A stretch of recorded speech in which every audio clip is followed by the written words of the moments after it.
Buenas noches, tutor y compañeros. Mi nombre es Sebastián Vargas Malaver, pertenezco al grupo número 18 del curso de Antropología Cultural y este video corresponde a la actividad de la fase 2, donde debemos responder las siguientes preguntas.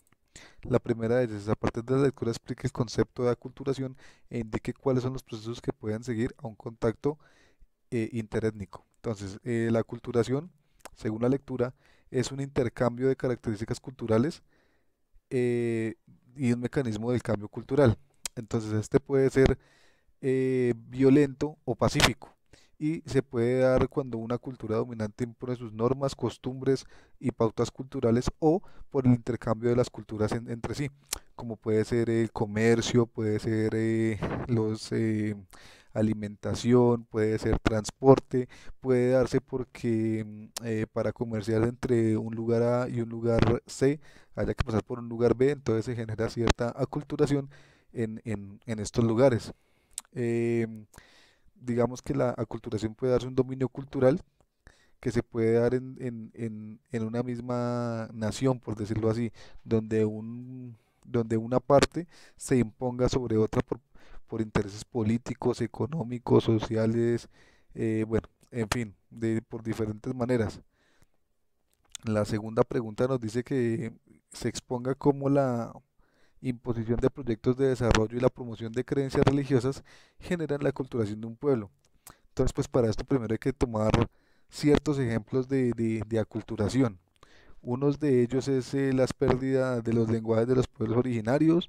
El segundo es por ejemplo, las creencias religiosas, también es un ejemplo de aculturación, que es lo que nos da la pregunta.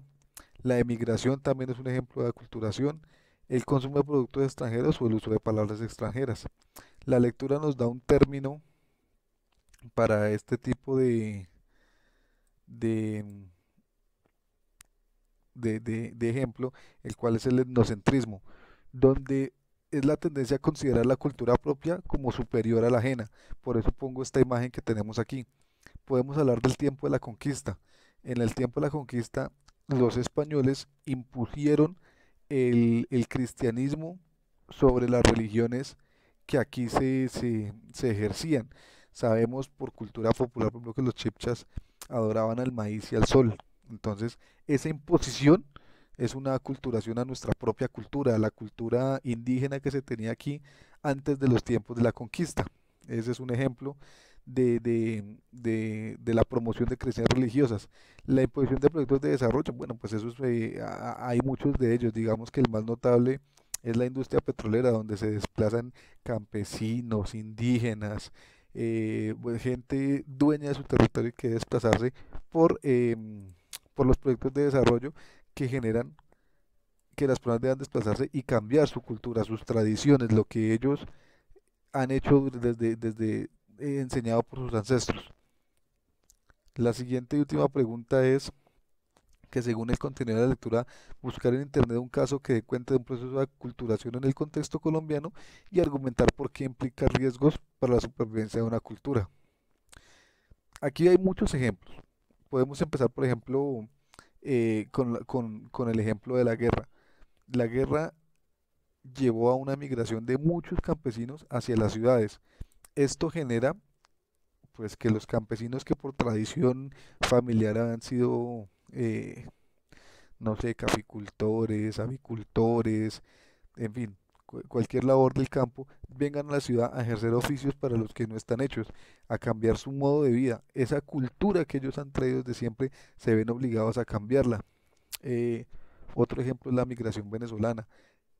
La migración venezolana ha traído a nuestro país un cambio fuerte para ellos.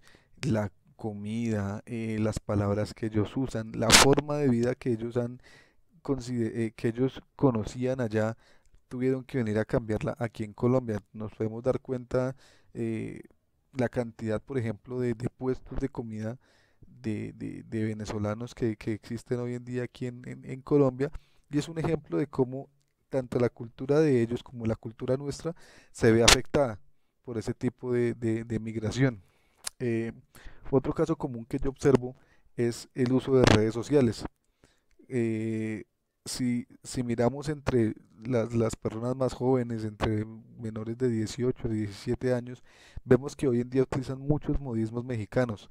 La palabras como el güey, bueno, este tipo de modismos que son adquiridos a través de redes sociales, a través de medios de difusión, a través de YouTube, y que hoy en día los jóvenes usan. Es un ejemplo de aculturación o de apropiación de una cultura extranjera. Entonces, con esta explicación doy finalizado el video. Muchas gracias por su atención.